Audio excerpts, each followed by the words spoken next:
امام بخاری رحمۃ اللہ علیہ نے کچھ 16 سال لگائے ہیں اس کی تدوین میں، لیکن 16 سال صرف اسی کام پر نہیں بیٹھے ہیں، پڑھ رہے ہیں، پڑھا رہے ہیں، سفر کر رہے ہیں، خود سیکھ رہے ہیں۔ 1000 بہت اچھا سوال آپ نے کیا، 1080 اساتذہ سے امام بخاری نے حدیثیں لی ہیں، 1080 اساتذہ سے، اور ان سے ڈائریکٹ 90,000 طلبہ نے بخاری پڑھی، ان سے ڈائریکٹ۔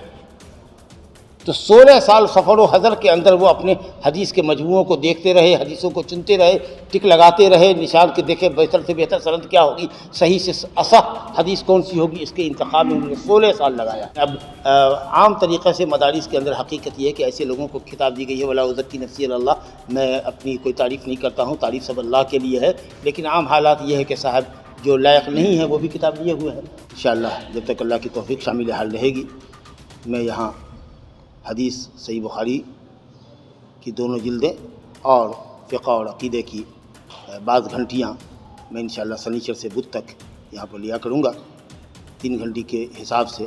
مجموعہ نہیں تھا، اس لیے انہوں نے اپنے ارادے کو چابک لگایا کہ کوئی صحیح مجموعہ میں لکھوں گا، تو ایک ارادہ تو یہ پہلے پیدا کر لیا تھا، اور اس ارادے کو تقویت تب ملی جب استاد محمد بن اسحاق الحنظلی، جو مشہور ہے ابن راہوی کے نام سے، دعوت کو قبول کیا ہے، تو آج سے یہ باضابطہ آپ کے مدرسے کے بحیثیت شیخ الحدیث مقرر کیے گئے ہیں، اور آج سے آپ کے لیے آپ کے سامنے درس دیں گے۔ آج اس کا ابتدائی اور افتتاحی دن ہے۔ السلام علیکم ورحمۃ اللہ وبرکاتہ۔ بسم اللہ الرحمن الرحیم وبہ نستعین۔ یہ مدارس اور مساجد جیسا کہ ہم اور آپ سب جانتے ہیں اسلام کے محفوظ قلعے ہیں، ان کی بقا اسلام کی بقا پر موقوف ہے۔ انہی اداروں کے ذریعے سے اسلام اور مسلمانوں کی شناخت کا پہچان ہے۔ مسلمان ان اداروں میں اپنے بچوں کو بھیج کر اپنی حیت اور شناخت کو قائم کرنے کی کوشش کرتے ہیں، اسی لیے ہم تمام لوگوں کی یہ ذمہ داری بنتی ہے کہ ان مساجد اور مدارس کی حفاظت کریں، ان کی تعمیر و ترقی میں ہم لوگ مل جل کر سب حصہ لیں اور اس کو بڑھانے چڑھانے کی کوشش کریں۔ مدارس کی زندگی میں ہم اور آپ سب جانتے ہیں کہ یہ شوال کا مہینہ مدارس کے ذمہ داروں کے لیے بھی اور طالبان علوم نبویہ کے لیے بھی بڑی اہمیت کا حامل ہے۔ مدارس کے ذمہ دار 10 شوال یا 5 شوال کو اپنا ادارے کا دروازہ کھول کر طالبان علوم نبویہ نئے اور پرانے سارے لوگوں کا فراخ دلی کے ساتھ استقبال کرتے ہیں، اور طالبان علوم نبویہ اپنے گھر، اپنے والدین، اپنے علاقے اور اپنے رشتہ داروں کی محبت کو قربان کر کے علم دین کو حاصل کرنے کے لیے ہندوستان کے طول و عرض میں پھیلے ہوئے مختلف مدارس، معاہد، کلیات کا رخ کرتے ہیں، اب وہاں جا کر اپنی علمی تشنیعی اور ریاض ملاتے ہیں۔ انہی اداروں میں سے یہ قدیم ادارہ آپ کا مدرسہ اسلامیہ گوارہ مدھوبنی بھی ہے، جو تقریباً کم و بیش 100 سال سے زیادہ کی مدت سے طالبان علوم نبویہ کی خدمت کر رہا ہے۔ یہاں تعلیم، تعلم، درس تدریس، دعوت و تبلیغ اور بچوں کی تربیت کا انتظام ہے، بچوں کو بنانے اور سنوارنے کا یہاں اچھا انتظام ہے۔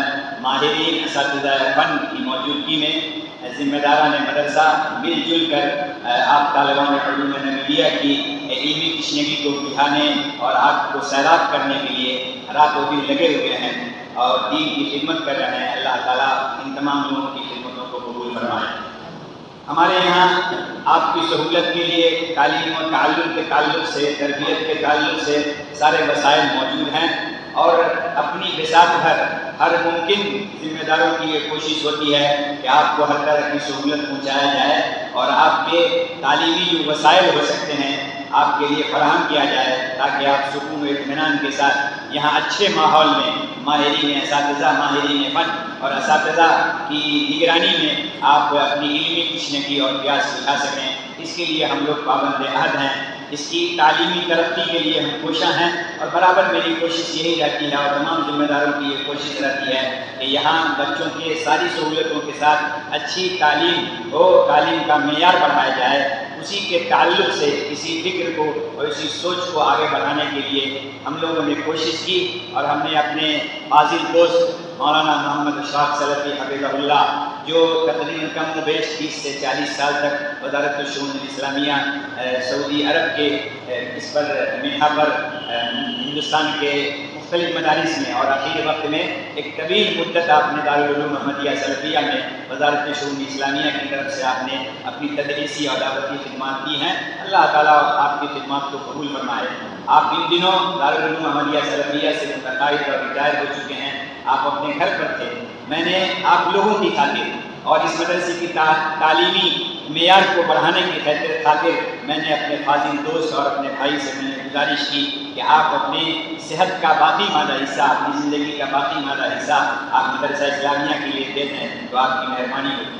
انہوں نے میری دعوت کو قبول کیا، میرے اس خیر خواہانہ مشورے کو قبول کیا اور میں قبول کرتے ہوئے آپ کے لیے اور اساتذہ کی یہاں تاکہ علمی ماحول بنے، اساتذہ ان سے ان کے علمی تجربات، دعوتی جو ان کی رہنمائی ہے اور تدریسی جو ان کی خدمات ہیں، ان کی جو صلاحیت ہے عالمی پیمانے پر ہندوستان میں مشہور عالم دین کی حیثیت سے جو آپ کی شناخت ہے، آپ کی اس کے تجربے سے، آپ کی صلاحیت سے فائدہ اٹھانے کے لیے میں نے آپ لوگوں کی خاطر ان کو مجبور کیا یہاں آنے پر اور آپ نے میری دعوت کو قبول کیا ہے.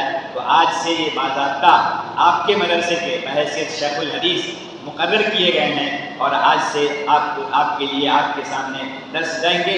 آج اس کا ابتدائی اور افتتاحی دن ہے، آج اس کا آغاز ہو رہا ہے. اس دعا کے ساتھ کہ اللہ تعالیٰ ہم لوگوں کے اس مل بیٹھنے کو اور ہماری ان خدمات کو اللہ تعالیٰ قبول فرمائے اور ہم اور تمام اساتذہ جو مل جل کر اس ادارے کی تعمیر و ترقی اور تمام اراکین جو اس مدرسے کے ساتھ بے اور ہمدردی کا جذبہ رکھتے ہیں اور اس ادارے کی تعمیر و ترقی میں اپنا تعاون ہر طرح کا دیتے ہیں، اللہ تعالیٰ ان کی محنتوں کو قبول فرمائے اور ہم لوگوں کی یہ تھوڑی سی محنت جو ہم کرنے جا رہے ہیں اللہ تعالیٰ قبول فرمائے. ہمارے فاضل دوست کو اللہ تعالیٰ صحت و تندرستی عطا فرمائے تاکہ تمام اساتذہ اور طلباء ان کی معیت میں دعوتی اور تدریسی میدان میں ان سے بھرپور استفادہ کر سکیں. اللہ تعالیٰ ہم کو اور آپ کو اس کی توفیق عطا فرمائے. آمین یا رب العالمین. والسلام علیکم ورحمۃ اللہ وبرکاتہ.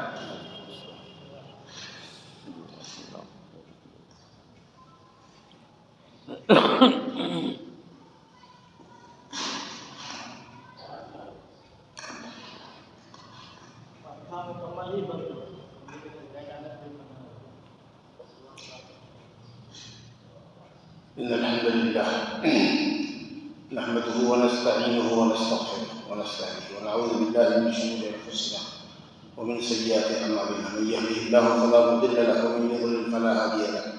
وأشهد أن لا إله إلا الله وحده لا شريك له وأشهد أن محمدا عبده ورسوله صلى الله عليه وعلى آله وصحبه وسلم تسليما كثيرا.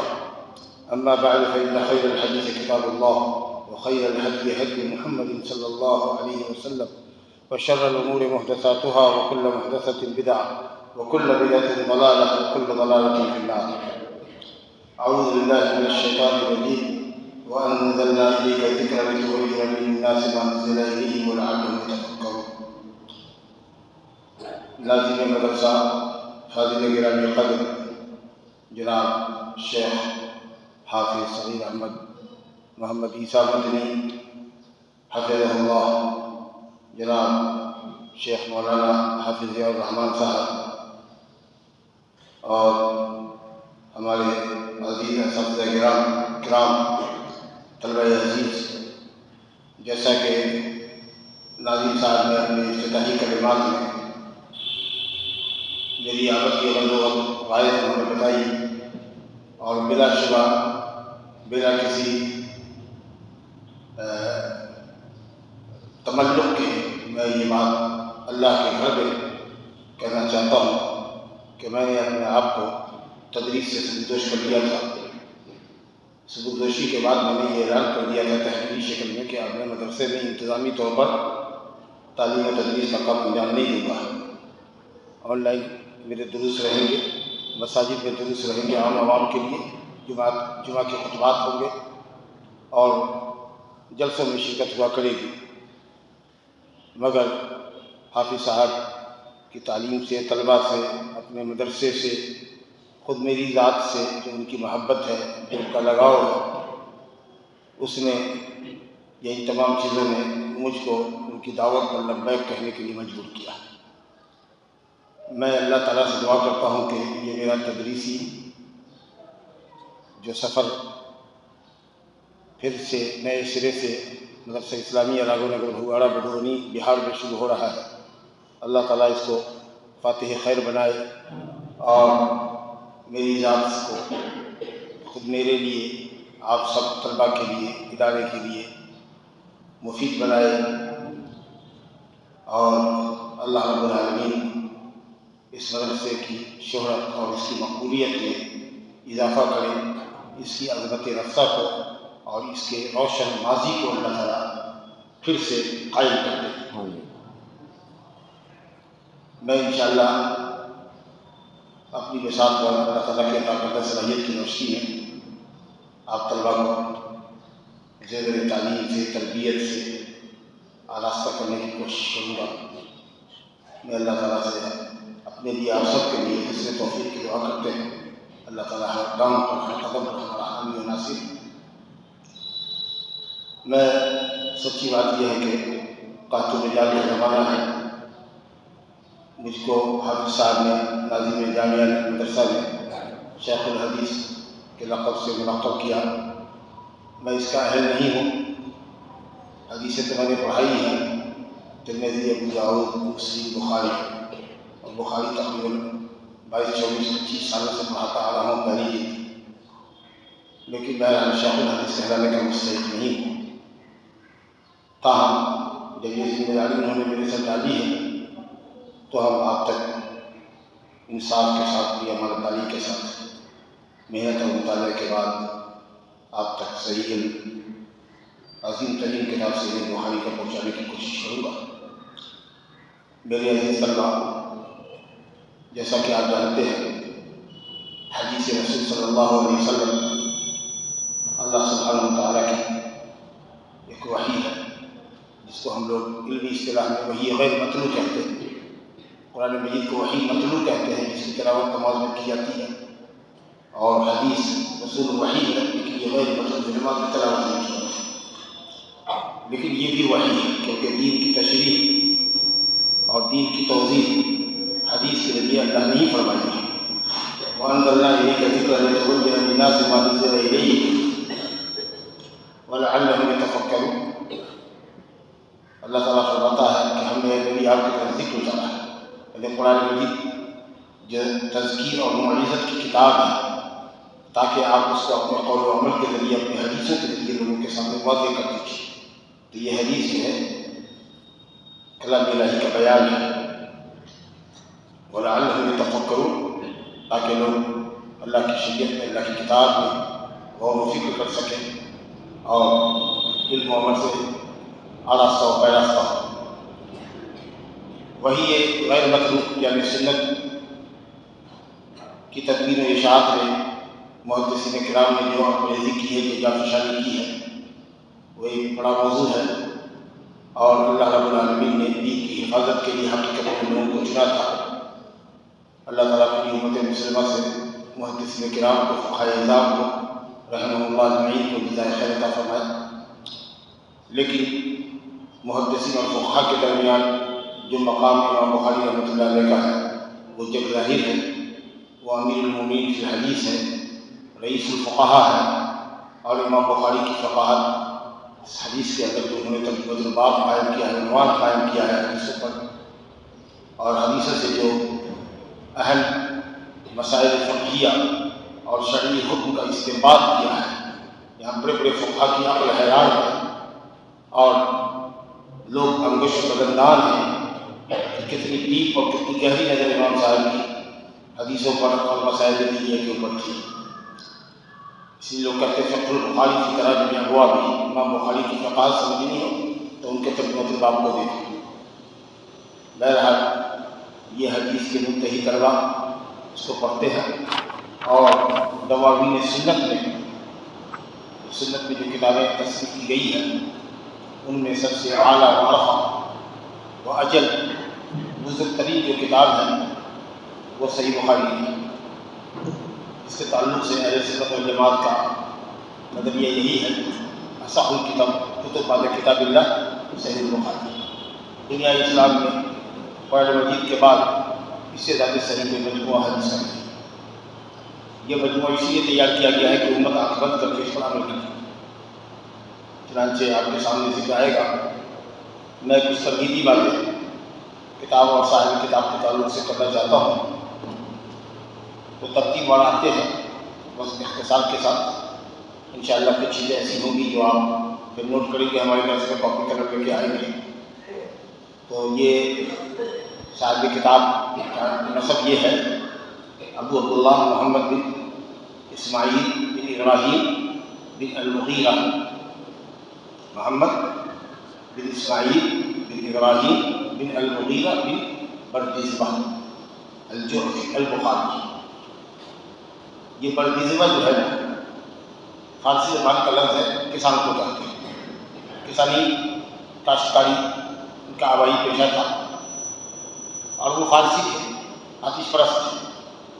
ان کے جد اجد پردادا جو المغیرہ ہے وہ والی بخارا یمان الجعفی کے ہاتھ پر مسلمان ہوئے تھے، اسی لیے نسبت ہے الجعفی. اور ان کے دادا ابراہیم کے تعلق سے کوئی بات معلوم نہیں ہے. حافظ ابن حجر نے کہا کہ ان کے دادا کے تعلق سے کوئی بات معلوم نہیں ہو سکتی. البتہ ان کے والد جو ہے اسماعیل محمد بن اسماعیل، دیکھیے نام بھی بڑا آسان ہے. حضرت محمد صلی اللہ علیہ وسلم کا نام یاد رکھیے. آپ کا نام محمد ہے، کس کی اولاد سے ہے؟ اسماعیل کی اولاد سے ہے. حضرت اسماعیل علیہ السلام کی اسماعیل کی اولاد ہے حضرت ابراہیم کی. دیکھیے اسی پیٹرن پر نام ہے محمد بن اسماعیل بن ابراہیم، اور آگے صرف نام بن جاتا ہے المغیرہ بن بردیزبہ. مختصر میں اگر آپ اتنا بھی کہیے گا ابو عبداللہ محمد بن اسماعیل البخاری الجعفی تب چل جائے. تو یہ ہے ان کا نسب، محمد بن اسماعیل بن ابراہیم بن المغیرہ بن بردیزبہ. بردیزبہ کا معنی سمجھ میں آیا، تلفظ بھی سمجھ میں آ گیا. بردیزبہ یہی تلفظ. اس کا معنی زارع کسان آتا ہے، کسانی پیشہ تھا. مسلمان کون ہوئے؟ ان کے پردادا مغیرہ یمان الجعفی کے ہاتھ میں جو والی بخارا تھا، اور اسی کے قبیلے کی طرف نسبت کر کے الجعفی کہلایا. غلامی کا خاندان نہیں تھا، جس سے آدمی مسلمان کسی کے ہاتھ پر ہوتا تھا تو یہ نسبت اسلام ہے. لیکن بعض لوگ کہتے ہیں کہ جس طریقے سے غلام کو آزاد کرنے کے بعد موتی کو آزاد کرنے والے کو ولا حاصل ہوتا ہے، تو اسی طریقے سے جس کے ہاتھ پر جو مسلمان ہوتا ہے بعض لوگوں کا یہ بھی ماننا ہے کہ اس کو بھی ولا ملتا ہے. لیکن مولا من اعلیٰ ایک ہوتا ہے، مولا من اعلیٰ یعنی موتی آزاد کرنے والا. ایک جو آزاد کیا ہوا غلام ہوتا آزاد کردہ، اس کو بھی کہتے ہیں مولا. مولا غلام آزاد کرنے والے کو بھی کہتے ہیں مولا، غلام آزاد کردہ غلام کو بھی کہتے تھے. یہ مولا ادنا ہوا، اور جو آزاد کرنے والا ہے وہ مولا اعلیٰ ہوا.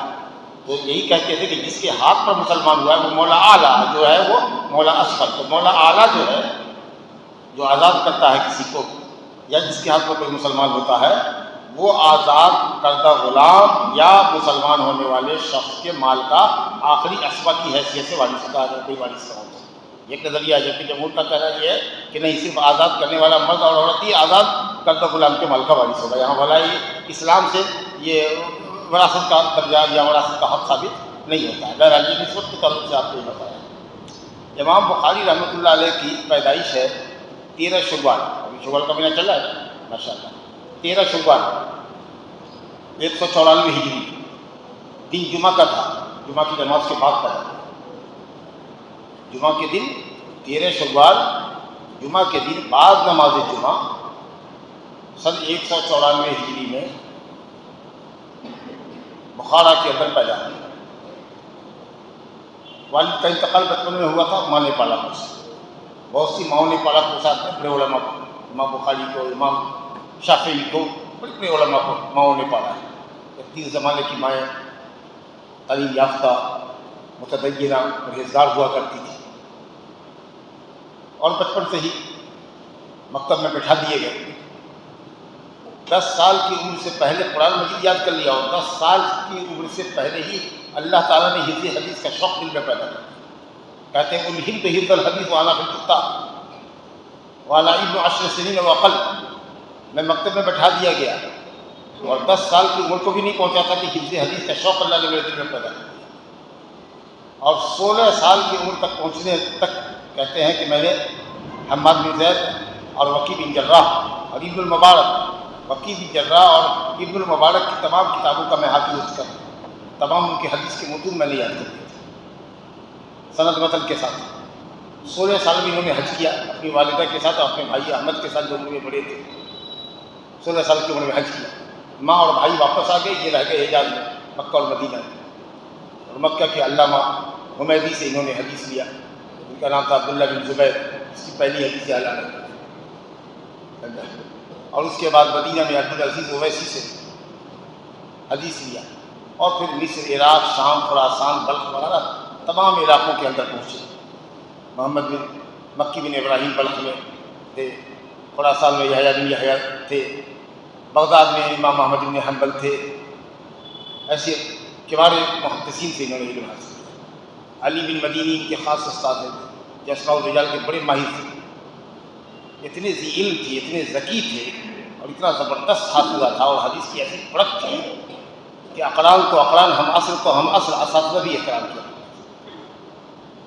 امام بخاری کہتے تھے کہ میں نے اپنے آپ کو کہیں چھوٹا نہیں سمجھا سوائے علی بن مدینی کے سامنے، وہ ہم سے بڑے ہیں۔ علی بن مدینی رحمۃ اللہ علیہ کو جب یہ بات معلوم ہوئی تو کہا کہ یہ ان کا تواضع ہے، ما رأى مثل نفسه، حقیقت یہ ہے کہ وہ مجھ سے بھی فائق ہے، اور امام بخاری جیسا کوئی ہے ہی نہیں، ما رأى مثل نفسه، اس کے جیسا انہوں نے کسی کو اپنے جیسا کسی کو دیکھا ہی نہیں، جگہ نے روزگار بڑا قوی حافظہ تھا۔ ایک مرتبہ اگر کسی موٹی سے موٹی کتاب کو دیکھ جاتے تو اکثر حدیثوں کے اطراف شروع کا جملہ آخر کا جملہ یاد رہتا تھا، صرف ایک مرتبہ ہوتی۔ حافظے کی قوت کا اندازہ لگائیے، یہ ایک دم محیر العقول واقعہ ہے، جس کو وفیات الاعیان میں اور دوسرے تاریخ میں مورخین نے لکھا ہے کہ جب بغداد پہنچے اور وہاں معلوم ہوا کہ ساتھ وقت کا بڑا امام آیا ہے جس کا بڑا زہرہ شہرہ ہے، تو لوگ اکٹھا ہوئے، اور وہاں کے کچھ مولویوں نے جانچنے کے لیے حفظ کا امتحان لینے کے لیے کچھ 10 طلبہ کو تیار کیا، ان کو 10 حدیثیں دی، جن کی سند اور متن کو گڑبڑ کر دیا۔ ایک سند سے ایک روایت مروی تھی، وہ سند دوسری حدیث کو دے دی، دوسری حدیث کی کو پہلی حدیث کی سند دے دی، سند متن کو گڑبڑ کر کے پیش کر دیا۔ اور اس کے بعد جب ایک وقت مقرر پر امام صاحب بیٹھے اور مجلس شروع ہوئی تو کہا کہ حضور کچھ حدیث پوچھنا چاہتے ہیں پوچھیں۔ اسی طرح کی مجلس کی منعقد، ایک لڑکا اٹھا، اس نے ایک حدیث سند کے ساتھ پڑھی، متن کے ساتھ۔ امام بخاری نے کہا لا عارف، اس سند کے ساتھ اس حدیث کو میں نہیں جانتا۔ دوسری حدیث، تیسری حدیث، یہاں تک کہ 10 حدیث پیش کی، سب جگہ کہتے رہے لا عارف لا عارف۔ دوسرا لڑکا آیا، وہ بھی اسی طریقے سے گڑبڑ کیا ہوا تھا، تو بالکل پوری پلاننگ تیار کیا گیا سب لڑکا سے۔ نتیجہ یہ ہوا کہ جو لوگ ذہین تھے وہ تو سمجھ گئے کہ امام بخاری نے چل پکڑ لی کہ یہ مزور حدیثیں ہیں، سند کوئی بھی ہے، متن کوئی بھی ہے، اس کی سند اس متن کو دے دی گئی، وہ متن کسی پہلی سند کو دے دی گئی۔ آج جو لوگ کم علم تھے، کم فہم تھے، انہوں نے کہا کہ امام بخاری عاجز رہ گئے، اور ان کا علم کا جو زہرہ تھا بس یوں ہی تھا، اور ان کا حافظہ کمزور ہے وغیرہ۔ جب 10 طلبہ 10 حدیثیں پڑھ کر کے فارغ ہو گئے، ایک مجلس کی بات آپ سن لیجیے، 100 حدیثیں ہوئی، کتنا قوی حافظہ تھا، اللہ اکبر۔ حافظ بن حجر کہتے ہیں کہ عقل انسانی حیران۔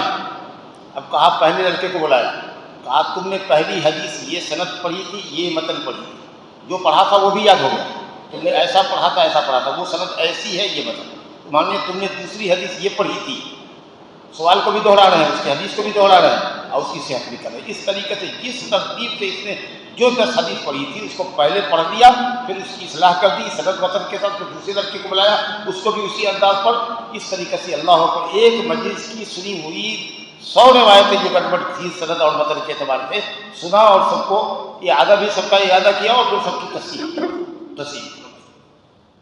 یہ نادر العقول واقع ہے، نادر الوقوع اور محیر العقول واقع ہے امام بخاری کے سمجھنے کے۔ اور بھی بہت سارے واقعات، تفصیلات میں جائیے گا، مولانا عبدالسلام مبارک پوری رحمۃ اللہ علیہ کی کتاب سیرۃ البخاری، اس کو پڑھیے، یا فتح الباری میں ایک مقدمہ لکھا ہے حافظ بن حجر نے حج الساری، اس کے اندر کی ساری تفصیلات موجود ہیں۔ بہرحال اہل علم کی زندگی میں مہاجرت رہتی ہی ہے، تکلیفیں سہتے ہی ہیں، لوگ جو ہے بڑے علماء کے پیچھے رہتے ہی ہیں۔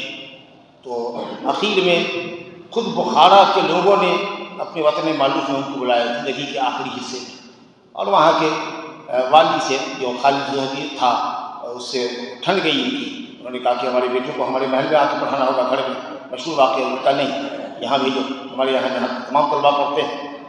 تو کہا کہ صاحب ہمارے بچوں کے لیے الگ سے کلاسیں لگے، یہ ہمارے بچے یہی ہے حائق اور حجام، جلاحِ اور حجام کے بچوں کے ساتھ نہیں پڑھیں گے. کہا نہیں یہ رسول اللہ صلی اللہ علیہ وسلم کا دسترخوان ہے، حدیث رسول ہے، جہاں کسی کے درمیان شریف اور وضیع کے درمیان فرق نہیں ہے. پڑھنا ہوگا تو سب کے ساتھ ہی پڑھنا ہوگا، الگ سے ہم ان کو کلاس نہیں دے سکتے. نتیجہ یہ ہوا کہ وہ ناراض ہو گیا والی، اور وہیں ایک مولوی تھا مقامی، اس کو بھڑکا دیا اور اس نے بے بات کی بات بنا دی، بات طویل ہو جائے گی. نتیجہ یہ ہوا کہ ایک بہانہ مل گیا اس کو، والی کو، گورنر کو، اور وہاں سے انہوں نے کہا کہ آپ ہمارا شہر چھوڑ دیجیے، وکالت چھوڑ دیجیے، آپ کی وجہ سے فتنہ پیدا ہوا. سویا کی طرح سے زمین کر کے نکالا، اور جب وہ نکلے باہر تو شہر کی طرف متوجہ ہو کے بدعا کی کہ اللہ تعالیٰ ان لوگوں کو ان کی عمل بد کا نتیجہ دے. چنانچہ خالد جو تھا وہاں کا والی، وہ معزول کیا گیا، اور جس مولوی نے تماشا کھڑا کیا تھا اس کی بیوی اور بیٹی سے کچھ ایسا غلط کام ہوا کہ وہ منہ دکھانے کے قابل نہیں تھا. تو اس طریقے سے اللہ رب العالمین نے ان کے دشمنوں کو رسوا کیا. پھر ایک جگہ اور گئے، پھر ایک جگہ اور گئے، اخیر میں خرقند میں، جو سمرقند میں ہے، وہاں پہنچے تھے. اور عید کی رات تھی، عید کی رات تھی، چاند عید کا نکل گیا تھا. اور اسی دن لیلۃ السبت کو چاند ہلالی عید نکل گیا تھا، شوال کی پہلی شب تھی. اس کے اندر ان کی روح پرواز کی، اور ظہر کی نماز کے بعد، سنیچر کے دن ظہر کی نماز کے بعد یکم شوال 256 ہجری کو یہ دفن کیے گئے. کہاں؟ خرقند میں، جو سمرقند میں. سمجھ؟ تو اس طریقے سے کل عمر انہوں نے پائی ہے 62 سال 13 دن کم. 62 سال 13 دن کم. کتابیں بہت ساری لکھی ہیں، لیکن سب سے اعلیٰ اور معیاری کتاب جو ان کو زندہ جاوید رکھے ہوئے ہیں، اسی بخاری، جس کی کوئی مثال نہیں ہے دنیا اسلامی حدیثوں کی کتابوں میں. سمجھا؟ اور اس کے علاوہ ادب مفرد، اخلاقیات کے اوپر، جیسے ریاض الصالحین ہے نا، اسی پیٹرن کی کتاب الادب المفرد، بہترین کتاب ہے. وہ لکھی، کئی موضوع پر اجزاء الگ الگ حدیث کے مجموعے لکھے، جزء رفع الیدین فی الصلاۃ، جزء القراءۃ فاتحہ خلف الامام، اور اسی طریقے سے بر الوالدین، اور اسی طریقے سے تاریخ کبیر، تاریخ اوسط، تاریخ صغیر، اور بھی مسند کبیر، مسند صغیر، خلق و افعال العباد. کئی کتابیں چھوٹی موٹی لکھی، لیکن زندہ جاوید رہنے والی کتاب ان کی تاریخ اور الادب المفرد، اور پھر یہ سب سے اوپر صحیح بخاری. تو یہ ایک مختصر سا تعارف تھا، ورنہ سفینہ چاہیے اس بحری بے قرار کے لیے جو لوگ کہتے ہیں وہ کہتے تھے. باقاعدہ مؤلفین نے کتابیں لکھی، علامہ ذہبی نے، حافظ ابن حجر نے ایک جلد لکھا. اور حافظ ذہبی کی ایک مشہور کتاب ہے اسماء الرجال کے اوپر، محدثین کے حوالے پر، تذکرۃ الحفاظ، اچھا خاصا تذکرہ اچھا کیا ہے امام بخاری رحمۃ اللہ علیہ کا. اور اسی طریقے سے حافظ ابن حجر نے بھی ایک کتاب مستقل لکھی، اور سوانے کا ایک بڑا حصہ انہوں نے حدیث سالی مقدمہ فتح الباری ہے اس کے اندر بھی لکھا. سمجھا؟ اور اردو دانوں کے لیے مولانا عبدالسلام مبارک رحمۃ اللہ علیہ نے، جو مبارک پور کے تھے، انہوں نے کتاب لکھی ہے سیرت البخاری، بہترین کتاب. خوب استفادہ کیا ہے انہوں نے حدیث سالی سے. سمجھا؟ تو وہ اس کتاب کو حاصل کیجیے، اور باقی جو چیز ہوگی وہ انشاءاللہ آپ نوٹ کر لیجیے گا اور مجھ سے دکھا لیجیے گا. کچھ چیزیں جو آپ کے حافظے میں محفوظ نہیں رہیں گی وہ آپ کو میں لکھوا دوں گا انشاءاللہ. سمجھا؟ اب آئیے اس کتاب کے اوپر. اس کتاب کا نام جیسا کہ آپ جانتے ہیں، مختصر بھی لوگ کہتے ہیں صحیح البخاری، یہی کہتے ہیں صحیح البخاری. عام اصطلاح ہے، عامی اصطلاح ہے بخاری شریف، لیکن اصل کتاب کا نام کیسے ہے؟ صحیح البخاری بنا دیجیے، جس سے لگے کہ صاحب یہ صحیح مجموعہ ہے. لیکن امام بخاری نے جس کا نام رکھا ہے، جیسا کہ حافظ ابن حجر نے مقدمے میں لکھا ہے، الجامع الصحیح المختصر، یا الجامع الصحیح المسند الی رسول اللہ صلی اللہ علیہ وسلم من حدیثہ و سننہ و ایامہ. الجامع الصحیح المسند الی رسول اللہ صلی اللہ علیہ وسلم. جامع ہے کتاب، جامع الحدیث کو اس کتاب کو کہتے ہیں جس میں تمام موضوعات پر کوئی موضوع اسلام کا نہ ہو جو تشنا ہو. جامع ترین، جیسے اسلام جامع دین ہے، یہ کتاب جامع، تمام موضوعات پر آپ کو کتاب اور مسائل مل جائے گی. تقریباً 96 97 کتابوں کا یہ مجموعہ ہے. یہ بخاری ایک کتاب نہیں ہے. جیسے کتاب الطہارت کہتے ہیں تو خوب کتاب الطہارت پر لکھا ہے. کتاب العلم ہے تو خوب حدیث لکھی ہے. اتنی حدیث آپ کو کسی ایک کتاب میں نہیں ملے گی. کتاب الصلاۃ میں تو کمال کیا ہے، اتنا لمبا لکھا ہے کہ اگر صرف ترجمہ کیا جائے تو 200-300-400 صفحے کی کتاب الصلاۃ بن جائے گی بغیر کسی تشریح کی. تو اس طریقے سے یہ 96-97 کتابوں کا مجموعہ ہے، انسائکلوپیڈیا آف اسلام کہتے ہیں. جامع ہے اور صحیح ہے. امام بخاری نے کہا کہ میں نے جو کچھ بھی اس میں لکھا ہے وہ سب صحیح جمع کیا ہے. اور بہت سی صحیح حدیثوں کو تبالت کے خوف سے چھوڑ دیا۔ یہ نہیں ہے کہ جو حدیث صحیح ہے میں وہی صحیح ہے اور صحیح نہیں ہے، بلکہ تبالت کے خوف سے اکثر صحیح روایتوں کو چھوڑ دیا، لیکن جو لکھا ہے وہ صحیح لکھا ہے۔ آپ سمجھے نا؟ تو الجامع الصحیح المسند سند کے ساتھ ذکر دیا ہے۔ امام بخاری نے کس سے سنا، کس سے سنا، کس سے سنا، کیونکہ اسناد ہی اصل مدین ہے حدیث کو، حدیث کی صحت اور ضعف کو پرکھنے کا پیمانہ یہی سند ہے۔ لولا الاسناد لقال من شاء ما شاء فی الدین، اگر سند نہیں ہوتی تو جو چاہتا دین میں جو بھی کہہ دیتا۔ اس دین کی خوبی یہی ہے کہ یہاں ہر چیز ہماری رسول صلی اللہ علیہ وسلم سے بسند مذکور ہے۔ اگر سند صحیح نہیں ہے تو ہم اس کو کھنڈن ضعیف کا حکم لگا دیتے ہیں، اس کو چھٹ دیتے ہیں۔ صحیح حدیث ہے، سند صحیح ہے، کوئی شاذ نہیں ہے، کوئی علت نہیں ہے اس کے اندر، حدیث کو قبول کرتے ہیں۔ تو ساری چیز چونکہ یہ آخری دین ہے، قیامت تک رہنے والا ہے، اس کی حفاظت کی ذمہ داری اللہ نے لی، تو اس لیے سند کے ساتھ دین کو بیان کرتے ہیں۔ ہر عمل نبی صلی اللہ علیہ وسلم کا ہمارے پاس سند کے ساتھ ثابت ہے۔ یہ اس امت کی خصوصیت ہے، سمجھے؟ تو اس میں نبی صلی اللہ علیہ وسلم کی حدیث، آپ کے طریقے، آپ کی عملی زندگی کے نمونے، وہ ایامہ اور آپ کے غزوات وغیرہ کا بالتفصیل سے ذکر ہے، بلکہ جو دوسری جلد ہم پڑھیں گے اس میں پہلا چیپٹر ہے وہ کتاب المغازی ہے، سمجھا کہ؟ تو اس طریقے سے یہ کتاب انہوں نے لکھی۔ کتاب لکھنے کی جو وجہ علماء نے لکھی ہے وہ 3 وجہ لکھی ہے۔ ایک تو یہ کہ ان کی زندگی تک کوئی صحیح حدیث کا مجموعہ نہیں تھا، کوئی صحیح حدیث کا مجموعہ اسلام میں نہیں تھا۔ ایک کتاب صحیح تھی، موطا امام مالک، سمجھا؟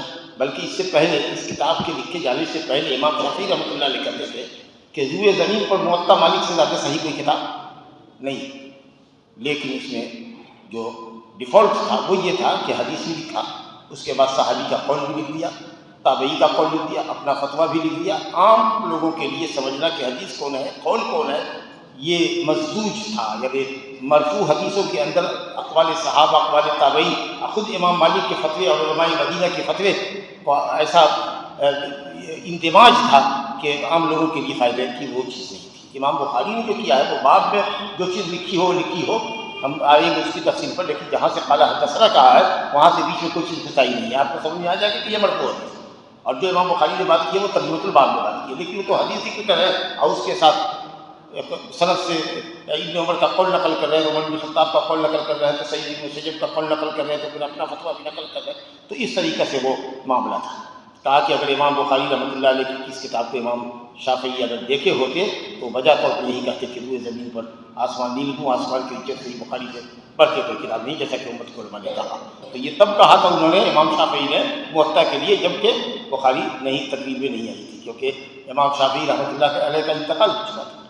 150 میں پیدا ہوئے اور 204 میں ان کا انتقال ہے، تو اس لیے یہ کتاب تو بعد میں لکھی گئی ہے، سمجھا کہ؟ اور امام بخاری پیدا ہی ہوئے 194 میں اور وفات ہوئی ہے 256 میں۔ پیدا ہوئے تھے کس تاریخ کو؟ 13 شعبان، وفات ہوئی یکم شعبان، ٹھیک ہے؟ پیدا ہوئے تھے جمعہ کے دن اور انتقال ہوا شنبہ میں، سنتر کی شب میں، دفن ہوئے ظہر کے بعد، پیدا ہوئے جمعہ کے بعد۔ اللہ، کیسی بتا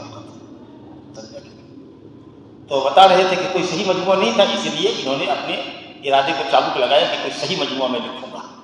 تو ایک ارادہ تو یہ پہلے پیدا کر لیا تھا، اور اس ارادے کو تقویت تب ملی جب ان کے استاد محمد بن اسحاق الحنظلی، جو مشہور ہے ابن راہوے کے نام سے، یہ راہوے جو ہے نا ان کے دادا کا لقب تھا، یہ محمد بن اسحاق کے دادا کا لقب تھا۔ وہ راستے میں چلتے چلتے ان کی ماں نے ان کو جنا تھا، اس لیے اس لفظ کو وہ خود بھی پسند نہیں کرتے تھے، اور امام احمد کہتے تھے کہ یہ لقب اچھا نہیں ہے کہ ابن راہوے کا ہے، سمجھا کہ نہیں؟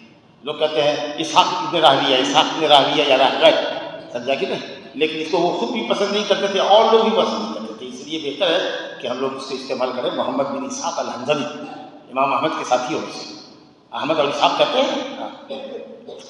تو بہرحال انہوں نے اپنے شاگردوں سے کہا کہ کاش لو جماعت الکتاب مختصرا فی صحیح سنت رسول اللہ صلی اللہ علیہ وسلم، کاش آپ میں سے کوئی اللہ کا بندہ صحیح حدیث کا ایک مجموعہ جمع کر دیتا۔ تب حضرت امام بخاری نے تو ارادہ کیا ہی تھا، اب استاد کی یہ جو خواہش سنی تو اور ان کے ارادے کو تقویت پہنچی اور کتاب لکھنے کا باعث بن گیا۔ ایک اور وجہ جو بتائی ہے ہم بن فارس نے کہ صاحب امام بخاری نے خواب دیکھا کہ صاحب انصاف سے بیٹھے ہوئے ہیں اور آپ پر مکھیاں ٹوٹ رہی ہیں اور میرے ہاتھ میں پنکھا ہے اور میں آپ سے اس کو مکھیوں کو بھگا رہا ہوں۔ تو اس کی تعبیر بومبرین نے بتائی کہ آپ صحیح حدیثوں کو صحیح حدیثوں سے الگ کریں اور صحیح مجموعہ آپ کے ذریعہ مل جائے گا۔ اب امام بخاری رحمۃ اللہ علیہ نے جو حدیث میں ذکر کیا ہے اس سال، یہ کل حدیث بلا تکرار کے مرفوع حدیث سند کے ساتھ امام بخاری نے مسند روایت کی سند کے ساتھ ذکر کی ہے، امام بخاری تک نے رسول اللہ صلی اللہ علیہ وسلم کے سند پہنچا. یہ کل حدیث 2602 ہے، 2602 ہے، حافظ ابن حجر نے گنا ہے. اب یہیں سے سمجھ لیجئے کہ حافظ ابو عمر ابن صلاح نے مقدمہ ابن صلاح میں لکھا ہے کہ امام بخاری نے 4000 حدیثیں لکھی ہے بلا تکرار. کہاں 2602 اور کہاں 4000. اب آپ اندازہ کیجیے کہ 1400 حدیثوں کا فرق ہے. ارے گنتی میں 2 4 5 10 کا فرق ہوتا ہے. لگتا ہے کہ حافظ ابن صلاح نے تحقیق نہیں کی، کسی نے ایسے ہی لکھا ہوگا کسی کتاب میں، تو بغیر تحقیق کے وہاں کی بات نقل کر لیا انہوں نے اپنی کتاب کے اندر، ورنہ ہرگز بلا تکرار 4000 حدیث نہیں ہے، 3000 بھی نہیں ہے، 2602 روایت ہے. آپ سمجھ گئے؟ لیکن یہی حدیث تکرار کے ساتھ آ گئی ہے 7397 حدیث، 7397. 2602 حدیث تکرار کے ساتھ آئی ہے تو اس کی تعداد کتنی پہنچی؟ 7397. سمجھ گئے؟ اچھا، اس میں معلقات ملا ہے. معلقات کہتے ہیں جس کی سند حذف کر دی جائے، شروع سند سے 1 2 راوی گرا ہو یا پوری سند ہی حذف کر دی.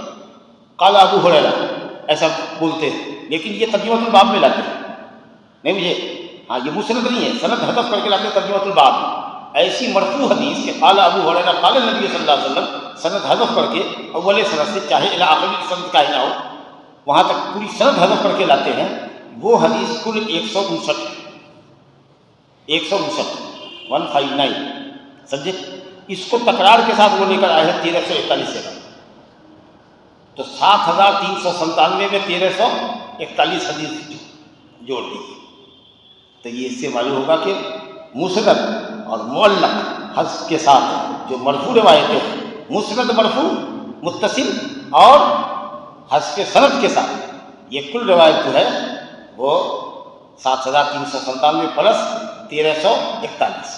اور حدیثوں کی تائید میں مطابعت ہوتی ہے. جیسے کہ یہ شیخ ہیں ہمارے، انہوں نے ہم سے روایت کی، سمجھا کہ نہیں، آپ نے بھی ہم سے روایت کی اور یہاں سے سند ایک ہوگی، تو آپ نے ان کی مطابعت کی، ان کی پیروی کی، تو اس کو کہتے ہیں مطابعت تامہ. اب انہوں نے ہم سے روایت کی، ہم نے حافظ صاحب سے روایت کی. ایک آدمی آیا، اس نے ان کی مطابقت نہیں کی، ہماری مطابقت کی. امام مالک کی مثال دیتے ہیں. امام مالک نے زہری سے روایت کی، امام مالک کے شاگرد نے محمد بن وہب نے امام مالک سے روایت کی، امام مالک نے زہری سے روایت کی. ٹھیک ہے. دوسرا بندہ آیا، اس نے امام مالک سے نہ روایت کر کے سفیان بن عیینہ سے روایت کیا.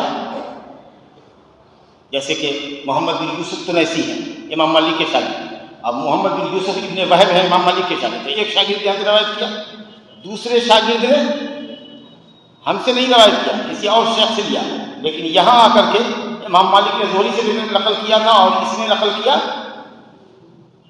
سفیان بن عیینہ سے. تو یہ روایت دوسرے طبقے میں جا کے تیسرے طبقے میں جا کر کے مطابقت ہوگی. اب وہاں سے سند ایک چلی، یہ بات ہے، تو اس کو کہتے ہیں مطابقت قاصرہ. یہ کوئی پہلے راوی سے اگر آپ نے مطابقت کر دی، اس کی تائید کر دی تو مطابقت تام. اس راوی کے بعد والے راوی کے بعد والے راوی کے سے مطابقت کی تو یہاں سے مطابقت قاصرہ. سمجھ گئے؟ اس کو کہتے ہیں مطابعات. اور شواہد کیا ہوتی ہے کہ جو حدیث ہم نے پیش کی ہے، جو معنی مطلب کی حدیث ہے، دوسری سند سے دوسرے صحابی سے اسی معنی مفہوم کی روایت جو آتی ہے تو اس کو کہتے ہیں شواہد. تو اس لیے آپ پڑھتے ہوں گے کہ حدیث مطابعات اور شواہد کی وجہ سے حسن اور صحیح ہے. سمجھ لگے؟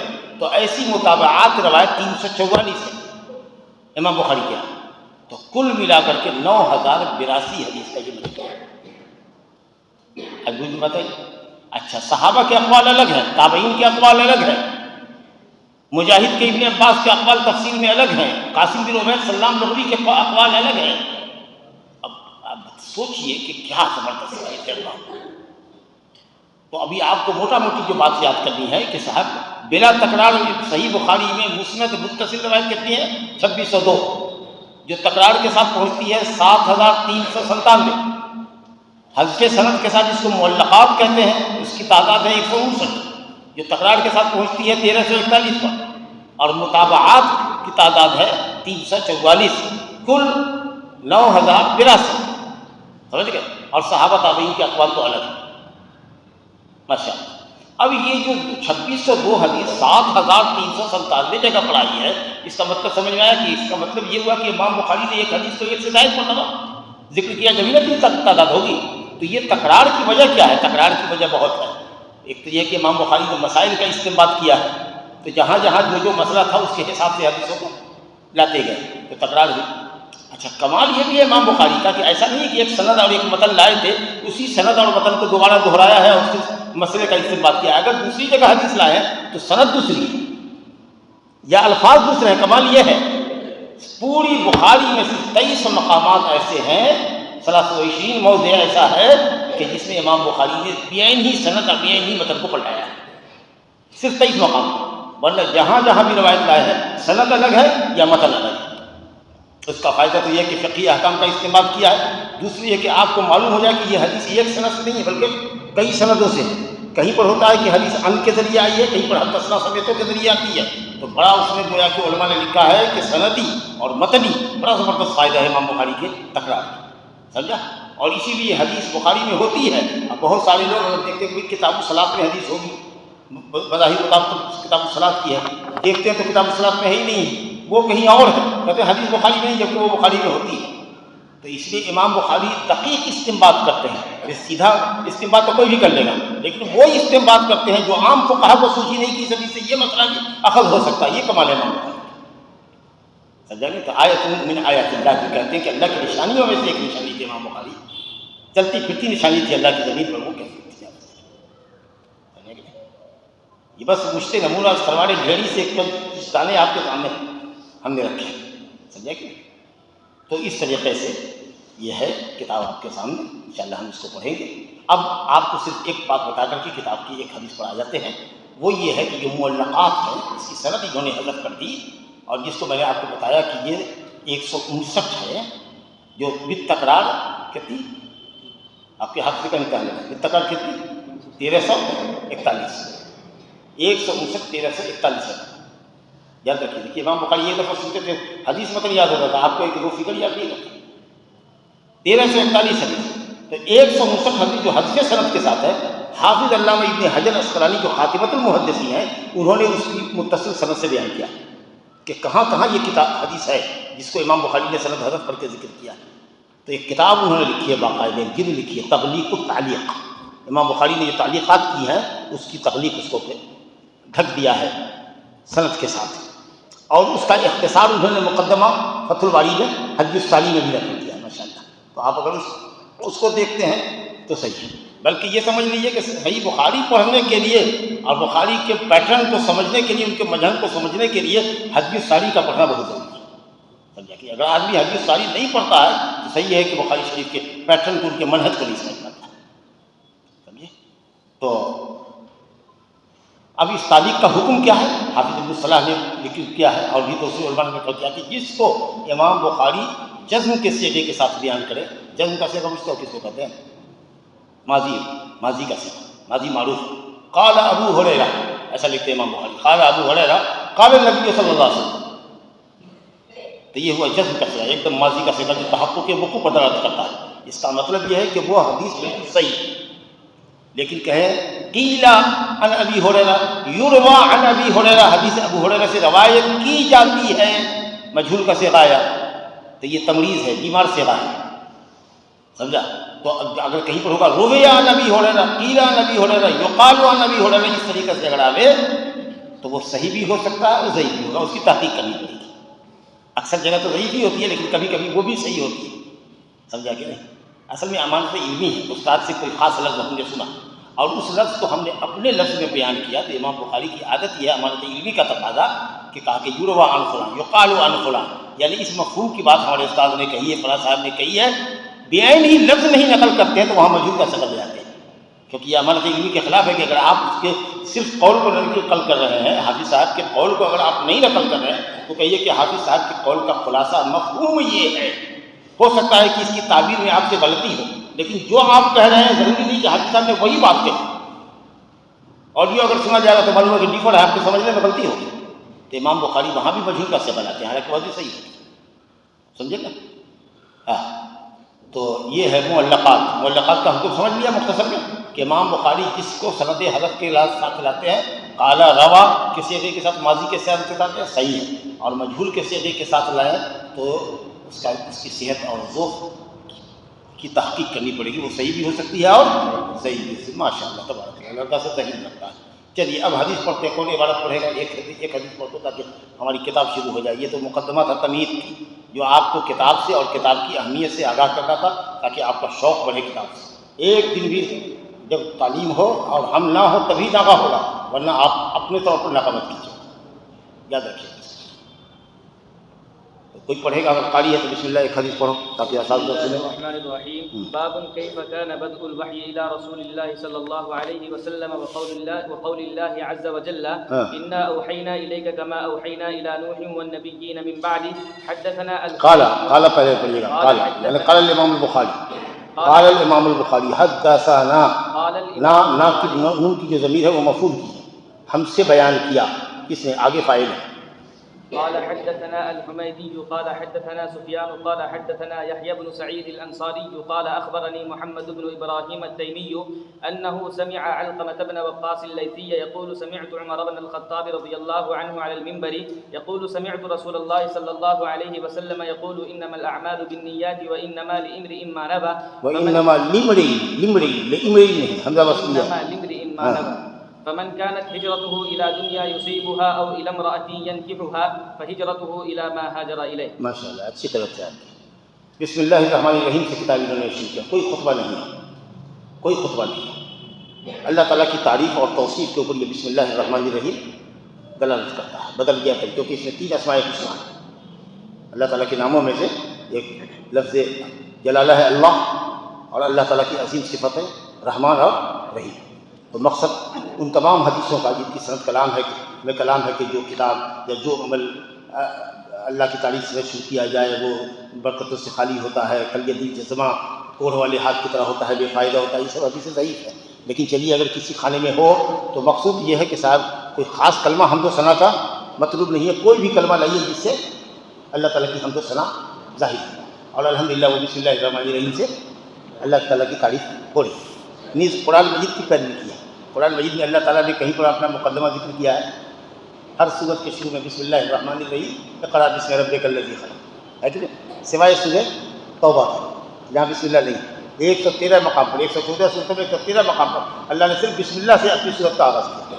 تو امام بخاری نے اقتدا کی ہے کتاب اللہ العزیز۔ امام بخاری نے یہ کتاب اصل میں یہ خط اور پیغام ہے امت کے نام، تو حضرت رسول اللہ صلی اللہ علیہ وسلم کے عمل کی پیروی کی ہے کہ جب آپ شاہان عرب و عجم کو اسلام کی دعوت کے لیے خط لکھتے تھے تو لکھتے تھے بسم اللہ الرحمن الرحیم من محمد بن عبداللہ الہ الرحیم، اس کی پیروی کی ہے، سمجھ گئے؟ تو چلیے یہ مقدمہ ہو گیا بسم اللہ، جس میں مقدمے میں کیا ہوتا ہے، آدمی اللہ تعالیٰ کی تعریف، نبی پر درود و سلام بھیجتا ہے، کتاب لکھنے کا مقصد بتاتا ہے کہ نہیں۔ اب کتاب لکھنے کا مقصد کیا ہے اس کو انہوں نے پہلے باب سے ثابت کر دیا، کہا کتاب و بدیل وحی کا آغاز نبی صلی اللہ علیہ وسلم کے پاس کیسے ہوا، وحی کیسے آتی تھی، وحی سے متعلق تمام چیزیں، نہ صرف وحی کا آغاز بلکہ وحی سے متعلق جتنی چیزیں ہیں وہ سب اس کے اندر داخل ہے۔ بد معنی ابتدا، وحی کی ابتدا۔ ایک ہوتا ہے بدو معنی ظاہر، ظہور، وہ نہیں، یہ کئی جگہ استعمال انہوں نے کیا، باب و بدیل حیض، باب و بدیل خلق، یہ لفظ بدا استعمال کیا ابتدا کے معنی کہ وحی کی ابتدا کیسے ہوئی، اور صرف ابتدا ہی نہیں بلکہ جو حدیثیں لائے ہیں اس کا مطلب یہ ہے کہ وحی کی کیفیت کیا ہوتی تھی، سمجھا کہ نہیں، اور کیسے وحی آئی اور کیا کیفیت آپ کی بنتی تھی، تو وہ ساری چیزیں الحمدللہ لے کر کے آئی۔ تو یہ باب قائم کر کے انہوں نے بھی بتا دیا مقصد کہ یہ کتاب کس ہم نے لکھی ہے، ہم نے وحی سنت کے باب میں، وحی سنت کے باب میں، تو وحی مطلوب ہے قرآن اور یہ حدیث بھی وحی ہے، وما ينطق عن الهوى ان هو الا وحی یوحی، گویا وحی سنت کے باب میں یہ کتاب ہے۔ تو اسے کہا بابو کیف کان بدء الوحی الی رسول اللہ صلی اللہ علیہ وسلم، سارا مقصد جو مقدمے کا ہوتا ہے الحمدللہ انہوں نے اس کو ادا کر دیا ایک لفظ کے اندر، یہ کمال۔ اب وحی کس کو کہتے ہیں؟ وحی لغت میں کہتے ہیں الاعلام فی خفیہ، کان میں کسی کو کوئی بات کہنا، تو کہتے ہیں کیا وحی کر رہے ہیں، اس کو کیا بولتے ہیں لغت میں، کیا وحی کر رہے ہیں، صرفی طور پر کسی کو کچھ کہنا، سمجھا؟ اور شریعت میں کہتے ہیں الاعلام بالشرع، شریعت کے احکام اور شریعت کے قوانین سے باخبر کرنا اللہ سبحانہ وتعالیٰ کا اپنے رسول کو، اس کو وحی کہتے ہیں۔ تو الاعلام فی خفیہ یہ تو لغوی معنی ہوا، اور اسی سے معنی شرعی معنی ہوا، شرعاً وحی کس کو کہتے ہیں؟ الاعلام بالشرع، الاعلام بالشرع، شرع سے آگاہ کرنا، خبردار کرنا، ہو گیا۔ رسول اللہ صلی اللہ علیہ وسلم کی طرف وحی کیسی آتی تھی؟ وحی کا معنی آپ نے سمجھ لیا۔ اچھا، یہ باب دو چیز پر مشتمل ہے، ایک تو وحی کے آغاز کے سلسلے میں اور وحی کے تعلق سے ذکر کریں گے، وہ قول اللہ عز و جل، سمجھا کہ نہیں؟ اللہ تعالیٰ کی اس قول کے اوپر بھی باب ہے۔ انا اوحینا الیک، سورہ النساء کی آیت ہے، ہم نے اے نبی آپ کی طرف وحی کی ہے جیسا کہ ہم نے نوح کی طرف کی اور نوح کے بعد کے نبیوں کی طرف کی۔ مطلب کیا ہے اس آیت کے لانے کا کیا مقصد ہوا؟ کہ آپ کی طرف وحی کا انداز وہی ہے، وحی کا اسلوب وہی ہے، وحی کے طریقے اور وحی کی کیفیات وہی آپ کے ساتھ ہوگی جو دیگر انبیاء کے ساتھ ہو چکی، سمجھے؟ اور کیسے وحی آتی ہے؟ انبیاء کے پاس وحی کیسے آتی تھی؟ تین طریقے سے آتی تھی۔ اللہ تعالیٰ نے فرمایا ما کان لبشر ان یکلمہ اللہ الا وحیا او من وراء حجاب او یرسل رسولا فیوحی باذنہ ما یشاء، دل میں القاء کرے یا پس پردہ آواز آئے، بیک گراؤنڈ سے ساؤنڈ ہو، آواز ہو، اور تیسرا یہ ہے کہ فرشتہ کو بھیجے، حضرت جبریل کو بھیجے۔ یہی تین شکل ہوتی ہے وحی۔ تو اے نبی ہم نے آپ کی طرف وحی کی ہے جیسا کہ ہم نے آپ سے قبل کے نبیوں کی طرف وحی کی ہے۔ اور سب سے پہلے وحی کا ذکر کدھر کیا؟ نوح علیہ السلام کا، نوح کا ذکر کیا۔ کیوں؟ اس لیے کہ نوح پہلے نبی اور رسول ہیں، ان سے پہلے جتنے تھے سب نبی تھے۔ یہ حضرت نوح پہلے دنیا کے نبی اور رسول ہیں۔ رسول وہ ہوتا ہے جس کو کتاب دی جاتی ہے، جس کی اپنی مکمل شریعت ہوتی ہے، اور یہ نوح علیہ السلام پہلے نبی ہیں جن کی قوم کو سزا اللہ نے دیا ہے، پانی کے عذاب سے ہلاک کیا ہے، اور یہ پہلے نبی ہیں جن کی قوم نے شرک کیا تھا بزرگوں کی عقیدت کے نام پر۔ اسی لیے کہا جاتا ہے کہ نوح کو قیامت میں کہیں گے لوگ، شفاعت کی حدیث میں آیا ہے کہ اے نوح انت اول رسول ارسلک اللہ الی الخلق، آپ پہلے رسول ہیں۔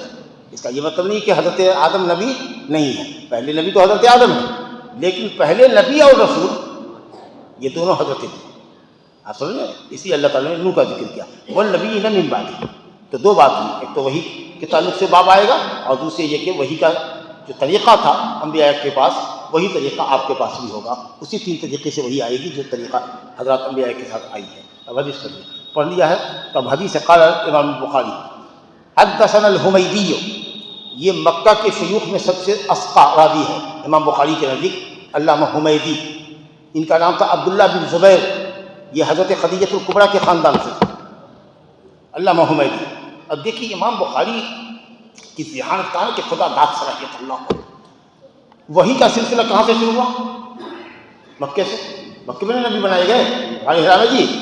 دیکھیے پہلی حدیث جو لے کر کے آئے ہیں اس کا پہلا راوی مکی، یہ بتانے کے لیے کہ وحی کا آغاز کہاں سے ہوا تھا؟ اللہ۔ علامہ حمیدی سے روایت کیا، سفیان بن عیینہ سے وہ روایت کرتے ہیں، اور سفیان بن عیینہ نے کہا کہ ہم سے روایت کیا یحییٰ بن سعید انصاری نے، انہوں نے کہا محمد بن ابراہیم نے مجھ کو خبر دیا، انہوں نے کہا کہ میں نے سنا علقمہ بن وقاص لیثی سے، وہ کہتے اب یہ کہ حدثنا، اخبرنی، سمع، یہ اکثر جو صیغے ہوتے ہیں روایت بیان کرنے کے لیے، حدثنا، اخبرنا، سمعت، قال، سب الفاظ استعمال ہو رہے ہیں۔ اب یہ روایت ہے کس سے؟ علقمہ بن وقاص لیثی کہتے ہیں کہ میں نے عمر بن خطاب سے سنا۔ اب یہ سنو، یہ حدیث جو ہے کہیں بھی تمام کتب اسلام میں مل جائے گی، لیکن سند یہی ہوگی، حضرت عمر بن خطاب کے علاوہ کوئی صحابی نے، کسی صحابی نے اس حدیث کی روایت نہیں کی، اور حضرت عمر بن خطاب سے روایت کرنے والے جو ہیں علقمہ بن وقاص لیثی، اس کے علاوہ دنیا میں کوئی تابعی نہیں ملے گا جس نے اس حدیث کو روایت کیا، اور اس سے روایت کرنے والے محمد بن ابراہیم تیمی، یہ بھی تابعی ہیں، اس کے علاوہ بھی محمد بن ابراہیم تیمی کے علاوہ بھی کوئی نہیں، اور محمد بن ابراہیم تیمی سے روایت کرنے والے یحییٰ بن سعید الانصاری ہے، یہ بھی دنیا میں اکیلا آدمی اس حدیث کو روایت کرنے والا ہے، اس کے علاوہ بھی کوئی نہیں۔ اب یہاں سے یحییٰ بن سعید انصاری سے اس حدیث کو روایت کرنے والے بہت ہیں، سفیان بن عیینہ ہیں، امام مالک ہے، اور دوسرے لوگ ہیں، درجنوں لوگ ہیں، سینکڑوں لوگ ہیں۔ تو اس کا مطلب یہ ہوا کہ صحابی اور علقمہ بن وقاص لیثی کبار تابعین میں ہیں، محمد بن ابراہیم تیمی اوساط التابعین میں ہیں، اور یحییٰ بن سعید انصاری صغار التابعین میں ہیں۔ دیکھ لیجیے، صحابی، بڑا تابعی، مجھلا تابعی، چھوٹا تابعی، تین تابعی ایک سلسلے وار ہیں۔ یہ سب حضرت عمر اکیلے، ان سے روایت کرنے والے علقمہ بن وقاص اکیلے، ان سے روایت کرنے والے محمد بن تیمیہ کرنے والے، ان سے یحییٰ بن سعید الانصاری روایت کرنے والے۔ ایسی حدیث جس کی سند میں ایک ایک راوی ہو، اس کو کہا جاتا ہے فرد مطلق، اسی کو کہا جاتا ہے حدیث غریب۔ ترمذی نے لکھا ہے حدیث حسن صحیح غریب. غریب کا مطلب یہ کہ جس کی روایت میں سب طبقے میں راوی ایک ہی ہو. تو حدیث غریب کا مطلب یہ نہیں پوچھو گے کہ حدیث ضعیف ہے. حدیث غریب اور صحیح اور ضعیف میں کوئی تلازم نہیں ہے. حدیث غریب ہو کر کے بھی اصح الحدیث ہو سکتی ہے جیسے بخاری میں حدیث ہے, اور حدیث غریب ضعیف بھی ہو سکتی ہے. تو غریب کا مطلب یہ ہے کہ فرد ہے, روایت کرنے میں سب راوی ایک دوسرے سے اکیلا ہو, اس کو فرد مطلق کہتے ہیں. اچھا, اسی میں محمد بن ابراہیم تیمی سے ایک آدمی روایت کرنے والا الگ ہو جاتا اور یحییٰ بن سعید ہو جاتے تو اس کو کہا جاتا فرد نسبی, کہ ایک راوی نے محمد بن ابراہیم تیمی سے الگ اقرار لے لی ہے. آج پوچھ گیا تو وہ فرد نسبی ہوتا ہے کہ اس فنا راوی کے تعلق سے ایک آدمی نے تفرد اختیار کیا ہے. تو غرض ہے کہ یہ حدیث کیا ہوئی, فرد مطلق, پوری سند میں صحابی سے لے کر تابعی تک اکیلا. اور ٹھیک یہی پیٹرن آخری حدیث میں بھی نقل کیا ہے. آخری حدیث جو امام بخاری نے نقل کی ہے اس کے اندر بھی صحیح بخاری میں ابو ہریرہ ہے, اس کے بعد ابو زرعہ ہے, اس کے بعد کوئی راوی ہے, اس کے بعد کوئی 4 طبقے کا راوی وہاں بھی اکیلا ہے. وہ حدیث بھی فرد مطلق ہی ہے. کمال یہ ہے کہ جس شخص نے ابتدا کیا ہے حدیث کی سند سے, جو حدیث کی سند فرد مطلق ہے, ہر راوی ایک دوسرے سے اکیلا ہے, ٹھیک وہی پیٹرن انہوں نے آخری حدیث میں استعمال کیا. یہ سب اتفاقات نہیں ہے, یہ نہیں کہ ایسا ہو گیا ہے. کمال دیکھو, لا الہ الا اللہ. بہرحال تو یہ حدیث فرد مطلق کی سند ہے. سمجھ میں آتا ہے؟ عمر بن خطاب رضی اللہ عنہ ممبر پر فرما رہے ہیں, تو ممبر پر کیا فرماتے ہیں لوگ, خطبہ دیتے ہیں نا. تو گویا کہ یہ سمجھ میں آیا کہ یہ رسول اللہ صلی اللہ علیہ وسلم نے کبھی خطبہ دیا ہوگا, ضروری نہیں کہ ہجرت کے بعد ہی دیا ہوگا, کبھی دیا ہوگا. تو یہ ایھا الناس انما الاعمال بالنیات ایسی روایت آئی ہے. تو حضرت عمر نے ممبر پر, کہاں کے ممبر پر, مدینہ کے ممبر پر اس حدیث کو سنائی. گویا خطبے میں پڑھیے. تو امام بخاری کو سمجھو کہ یہ حدیث انہوں نے خطبۃ الکتاب میں ذکر کی. لو ہمارے خطبے کی یہی کتاب ہے, یہی حدیث ہے, جس سے ہم نے مقصد بتا دیا کہ ہمارا مقصد یہ ہے کہ ہم صحیح سنتوں کو جمع کریں, اور ہر عمل کے پیچھے وہ عمل جو اللہ تعالیٰ کی رضا اور خوشنودی کے لیے کیا جاتا ہے اس کا دار و مدار ہے نیت پر. اگر صحیح نیت ہے کہ اللہ کا دین پھیلے, اللہ کا علم پھیلے, مدرسہ ترقی کرے, اس کے لیے ہم مخلصانہ کوشش مساعدہ کریں, تو ہم کو اللہ تعالیٰ تنخواہ بھی دلا رہا ہے اور ہم کو اللہ تعالیٰ ثواب بھی عطا کرے گا. لیکن مقصد ہے جائے بھاڑ میں, لڑکا پڑھے نہ پڑھے, سمجھے نہ سمجھے, ہم کو پڑھا دینا ہے, اور لڑکے نے سے پوچھا نہیں کہ بھائی سمجھے کہ نہیں سمجھے, یا کچھ ڈاؤٹ ہے تو اس کا کلیئر نہیں کر رہے ہیں, اور چل دیا اپنا تنخواہ لیا, ہم کو کیا مطلب ہے, ہو گیا. اور ظاہر ہے کہ جیسی نیت ہوگی ویسا معاملہ ہوگا آپ کے ساتھ. سمجھ لگے؟ تو یہی کہنا چاہتے ہیں کہ پڑھنے والے, پڑھانے والے انما الاعمال بالنیات, جی یہ تہائی اسلام ہے, اسلام کا 1/3 ہے. یہ کسوٹی ہے عمل کی کہ اگر چاہتے ہو کہ عمل تمہارا مقبول ہو تو للہ فی اللہ, خلوص للہیت کے ساتھ عمل کرو. اور دوسری کسوٹی ہے کہ سنت رسول کے مطابق کرو, جس کو بتایا گیا ہے من عمل عملا لیس علیہ امرنا فہو رد کے اندر. اور ایک حدیث الحلال بین والحرام بین وبینہما امور متشابہات. اتنی زبردست حدیث, کئی محدثین نے اس کتاب کو شروع کیا. دیکھیں مشکات میں یہی حدیث, اور بھی جگہ پر دیکھ لیجیے انما الاعمال بالنیات. بلکہ محدثین کہتے تھے کہ اگر کوئی محدث کوئی کتاب لکھے تو میں تو یہ کہتا ہوں کہ ہر کتاب کے آغاز میں کتاب الطہارت لکھے تو بھی یہ, کتاب العلم لکھے تو بھی یہی حدیث لاوی. اتنی زبردست ہے, سمجھ گئے؟ تو اس لیے یہ نیت کی درستگی ہے کہ طلبہ اور اساتذہ پڑھنے پڑھانے والے اپنی نیت کو درست کرو. انما الاعمال بالنیات, انما کلمہ حصر ہے نا, اور اعمال کے اندر الف لام جو ہے وہ استغراق کا ہے. تمام اعمال سے مراد اعمال وہ جو تقرب اللہ کے لیے کیے جاتے ہیں, اعمال صالحہ نیت کے ساتھ موقوف ہے, نیت پر موقوف ہے. کلمہ حج کا مطلب عمل نیت پر, جس چیز کو ذکر کیا جا رہا ہے اس کے بعد والے پر موقوف ہے. انما زید القائم, انما زید القائم, زید کھڑا ہی ہے, بیٹھا ہوا نہیں. زید کو آپ نے موقوف کر دیا کھڑے ہونے پر. انما اللہ الہ واحد, آپ نے الوہیت کو صرف اللہ کے ساتھ کر دیا کہ معبود صرف اللہ ہے. تو انہوں نے کہا انما الاعمال بالنیات, اعمال صرف نیت کے اوپر, یعنی اعمال کی صحت اور اس کا فساد نیت کے اوپر. اور جیسے ہی نیت ہوگی اس کے اعتبار سے ثواب اور عقاب مرتب ہوگا. وَإِنَّمَا لِكُلِّ امْرِئٍ مَا نَوَىٰ, اور ہر شخص کو وہی ملے گا جس کی اس نے نیت کی ہے. مطلب یہ کہ اگر صحیح عمل ہے تو ثواب ملے گا, صحیح عمل نہیں ہے تو ثواب نہیں ملے گا. کچھ لوگ کہتے ہیں بات تو ایک یہ بات ایک نہیں ہے. انما الاعمال بالنیات کا مطلب کہ اعمال کی صحت اور فساد اعمال صحیح ہے کہ غلط ہے یہ موقوف ہے نیت پر، اور اعمال کی نیت کے اعتبار سے ثواب اور عقاب کیا مرتب ہوتا ہے اس کو دوسرے جملے میں بیان کیا، وَإِنَّمَا لِكُلِّ امْرِئٍ مَا نَوَىٰ۔ اور نیت جانتے ہو کس کو کہتے ہیں؟ دل کے ارادے کی نیت دل پہ ہوتی ہے۔ کوئی بھی عمل دنیا کا یا دین کا بغیر نیت کے نہیں ہو سکتا۔ ہم گھر سے چلے ہیں وہی نیت ہے کہ ہم کو پڑھایا جانا ہے، آپ یہاں سے اٹھیے گا تو ہر شخص کی نیت ہے کہ کہاں جائیں گے، بلکہ علماء نے کہا کہ ایسا کوئی عمل دنیا میں ہو ہی نہیں سکتا جس سے پہلے ارادہ دل میں نہ ہو، اگر ایسا ہو جائے تو یہ تکلیف مالا یطاق ہوگا۔ تو نیت دل کے ارادے کا نام ہے، زبان سے نہیں بول سکتے۔ اچھا دیکھو اس حدیث میں الاعمال بالنیات ہے، اعمال بھی جمع ہے نیات بھی جمع ہے، نیت کی جمع ہے، گویا ہر عمل کے لیے نیت۔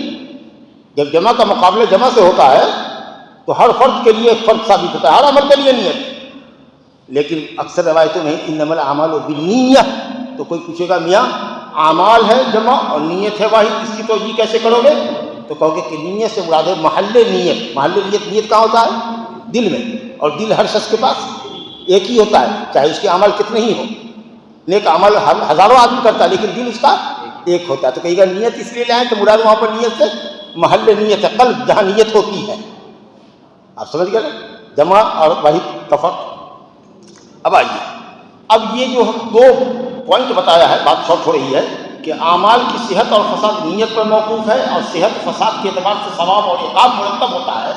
یہ جو ایک علمی نقطے کی چیز نبی صلی اللہ علیہ وسلم نے بتائی ہے، دو حقیقت، اس کو دو مثال سے نبی صلی اللہ علیہ وسلم نے واضح کیا تاکہ بات زیادہ سمجھ میں آ جائے۔ مثال سے بات واضح ہوتی ہے۔ اچھا جیسے دیکھو ہجرت کہتے ہیں ترک وطن، ٹھیک ہے، ترک وطن کو کہتے ہیں، لیکن یہاں مقصد ہے اسلام کی خاطر اپنا وطن کو ترک کرنا، کیونکہ یہاں ہم ہیں اسلام پر عمل نہیں کر سکتے آزادی کے ساتھ، تو ہم کو مجبور ہونا پڑ رہا ہے ترک وطن کرنے کے لیے۔ تو اب ایک آدمی ہجرت کر رہا ہے، اس کا مقصد ہے کہ مدینہ پہنچ کر کے دین کا کلمہ بلند کرے، دین پر آزادی کے ساتھ عمل کرے۔ اور ایک شخص کا ارادہ یہ ہے کہ مکہ چھوڑ کر کے جائے یا ہندوستان چھوڑ کر کے کینیڈا جائے، دین کی نشر و اشاعت کر لیا۔ دوسرا شخص کہہ رہا ہے کہ وہاں پیسہ بہت ملتا ہے کمائی کا، ہم انجینئر ہیں وہاں زیادہ کما لیں گے، یا وہاں کی کسی خوبصورت عورت سے شادی کر لیں گے۔ تو ظاہر ہے کہ اس نے وطن تو چھوڑا، لیکن اس کا مقصد دنیا کمانا ہے، عورت سے شادی کرنا ہے۔ اور ایک شخص کا مقصد ہجرت سے کیا مقصد؟ دین پر عمل کرنا ہے، اللہ اور اس کے رسول کے دین کو بلند کرنا ہے۔ الہجرت الی اللہ و رسولہ، سمجھتے کیا؟ اور ایک شخص الہجرت الی دنیا، کام ایک ہی ہے، نیت دو ہے۔ ایک کی نیت الی کلمۃ اللہ ہے، ایک کی نیت دنیا داری ہے، دنیا طلبی ہے۔ عمل ایک ہی ہے مگر نیت کی وجہ سے دیکھو فرق یہ پڑ رہا ہے کہ جس کی ہجرت اللہ اور اس کے رسول کی طرف ہے اس کی ہجرت صحیح ہے، اور جس کی ہجرت صحیح ہوگی تو اس کو عظیم ثواب ملے گا۔ مسلم شریف کی روایت ہے الہجرت تہدم ما کان قبلھا، ہجرت سے قبل کے جتنے گناہ انسان کو ہوتے ہیں بڑے چھوٹے وہ سب ہجرت کی برکت سے معاف ہو جاتے ہیں، ایسے ہی جیسے اسلام لانے کے بعد اسلام سے قبل کے تمام گناہ معاف ہو جاتے ہیں۔ تو یہ ہجرت صحیحہ کا ثواب ہے۔ اور ایک آدمی دنیا کے لیے جائے، کسی عورت سے شادی کرنے کے لیے جائے، تو یہ انسان کا گھٹیا مقصد ہے۔ اسی لیے کہا گیا فمن کانت ہجرتہ الی اللہ ورسولہ فہجرتہ الی اللہ ورسولہ۔ کچھ لوگ کہیں گے ارے فمن کانت فہجرتہ، شرط اور جزا ایک ہے، کہے گا نہیں ایک نہیں ہے۔ من کانت ہجرتہ الی اللہ ورسولہ نیتا وقصدا، جس کا نیت اور قصد ہے کہ ہجرت اللہ کے لیے کرے، فہجرتہ الی اللہ ورسولہ صحیحہ ومصاب علیہا، وہ ہجرت صحیح ہے، اس کے اوپر بندوں کو ثواب ملے گا۔ نہیں ہے تو پہلا جو ہے شرطیہ جملہ وہ ہے نیت کے اعتبار سے، اور دوسرا ہے ثواب کے اعتبار سے، تو دونوں جملہ الگ ہو گیا۔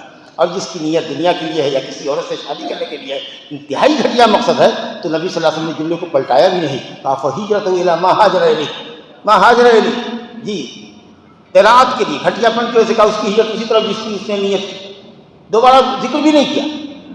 اب یہاں پر ایک واقعہ لوگ ذکر کرتے کہ کوئی عورت کی ام قیس کر کے اس کا کوئی عاشق تھا جو مکے میں تھا، وہ اس سے شادی کرنے کے لیے بات کرتا تھا، تو اس عورت نے کہا کہ وہ شادی نہیں کرے گی جب تک کہ تم مکے سے ہجرت کر کے مدینے نہ آؤ۔ چنانچہ وہ گیا شادی کے لیے، لیکن یہ واقعہ اوتھینٹک نہیں ہے، صحیح سند سے ثابت نہیں ہے۔ اس لیے یہ کہنا کہ یہ ام قیس کے مہاجر کی طرف نسبت ہے یا اس کی طرف اشارہ ہے، یہ بات صحیح نہیں ہے۔ ایک مثال دیا گیا ہے کہ جیسے کہ دنیا کمانا، عورت سے شادی کرنا، یہی تو دنیا داروں کا بڑا مقصد ہوتا ہے، یا اس کے علاوہ کوئی بھی دنیا کا مقصد ہو، تمہاری ہجرت شرعی ہجرت نہیں ہوگی۔ لغوی ہجرت تو ہوگی کہ تم نے ترک وطن کیا، لیکن شرعی ہجرت نہیں ہوگی۔ شرعی ہجرت وہ ہوگی جو اللہ اور اس کے رسول کے دین پر آزادی کے ساتھ عمل کرنے اور دین کی دعوت کے لیے ہونی چاہیے۔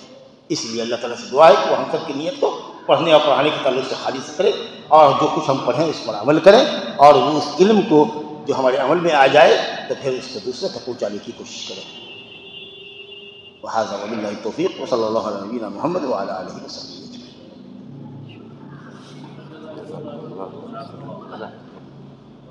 آئیے ہم بات کرتے ہیں شیخ الحدیث محمد اشفاق مدنی سلفی مدنی صاحب سے. سر استقبال ہے. وعلیکم السلام ورحمۃ اللہ وبرکاتہ. میں محمد اشفاق سلفی، میں ضلع دربھنگا کے کیوٹی بلاک کے پیغمبر پور سے تعلق رکھتا ہوں. میں نے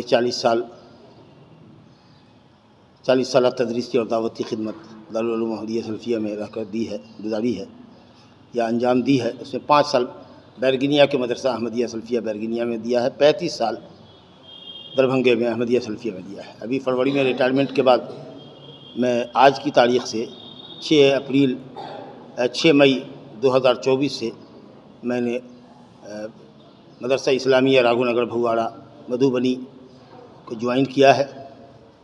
انشاءاللہ جب تک اللہ کی توفیق شامل حال رہے گی میں یہاں حدیث صحیح بخاری کی دونوں جلدیں اور فقہ اور عقیدے کی بعض گھنٹیاں میں انشاءاللہ سنیچر سے بدھ تک یہاں پر لیا کروں گا 3 گھنٹی کے حساب سے. اور میرا یہ آج پہلا دن ہے اور میری دعا ہے کہ لڑکوں کا اللہ تعالیٰ لڑکوں کے قلوب کو دلوں کو اللہ تعالیٰ اس مدرسے کی طرف مائل کرے تاکہ بچے آئیں پڑھیں، ہم میرے علم سے استفادہ کریں تاکہ میرے لیے بھی یہ صدقہ جاریہ بنے، مدرسے کے لیے بھی صدقہ جاریہ ہوں اور اللہ رب العالمین مدرسے کے مقام اور مرتبے کو بلند کرے. مدرسے نے بڑی اس کی روشن تاریخ رہی ہے، 100 سال سے زیادہ مدت کا یہ قدیم ادارہ ہے اور بڑے اچھے علماء یہاں سے فارغ ہوئے ہیں.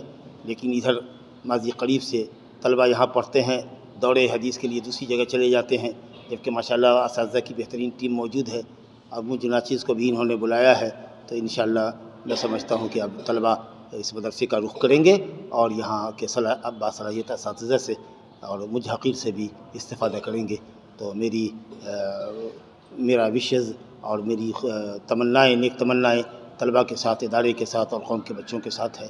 اللہ رب العالمین طلبہ کے دلوں کو، محسنین کے دلوں کو اس مدرسے کی طرف مائل کرتے ہیں. یہ بخاری شریف کے بارے میں ہمارے سامعین کو بتائیں کہ اس میں کس طرح کی تعلیم دی جاتی ہے. بخاری شریف جس کو صحیح البخاری کہتے ہیں، یہ حدیث کی جامع ترین اور صحیح ترین کتاب ہے. علماء اسلام نے کہا ہے، سنت والجماعت کے علماء کا اتفاق ہے کہ روئے زمین پر قرآن مجید کے بعد جو اللہ کی کتاب ہے سب سے صحیح کتاب صحیح بخاری ہے. اس کے اندر کل 2602 روایتیں ہیں جن کو امام بخاری نے اپنی سند سے، متصل سند سے، کہ انہوں نے کس سے سنا یہاں تک کہ رسول اللہ سے سنا. حدیث کو انہوں نے 2602 حدیثیں نقل کی ہیں جس کو تکرار کے ساتھ مسائل کی استنباط وغیرہ کے فائدے کے تحت اور دیگر فائدے کے تحت 7397 مقامات پر لائے ہیں. یہ کتاب بالکل اسلام میں انسائکلوپیڈیا ہے اور اس سے صحیح مجموعہ اسلام میں لکھا ہی نہیں گیا حدیث کا. تو اس لیے دین پر صحیح عمل کرنے کے لیے اس مجموعے کو لکھا گیا ہے امام بخاری رحمۃ اللہ علیہ کی طرف سے، جن کی وفات 256 ہجری کے اندر ہوئی تھی. اور یہ کتاب مشہور زمانہ کتاب ہے اور منتہی درجے کے طالب علم، آخری درجے کے طالب علم اس حدیث کو پڑھتے ہیں اور یہاں سے فراغت کے بعد ان کو سند فراغت ملتی ہے. ایک آخری سوال تھا، شیخ الحدیث کے استاد بہت کم ملتے ہیں، اس کی کیا وجہ ہے؟ اصل میں افراد تیار کرنے کی ضرورت ہے. حدیث کی یہ کتاب ہے اور اسی طرح کی حدیثیں ہمارے یہاں دوسری جماعت میں بلوغ المرام میں بھی ہے، تیسری جماعت میں مشکات ہے، اسی طریقے سے ترمذی، ابو داؤد، مسلم شریف ہے، اس کے اندر بھی حدیثیں موجود ہیں.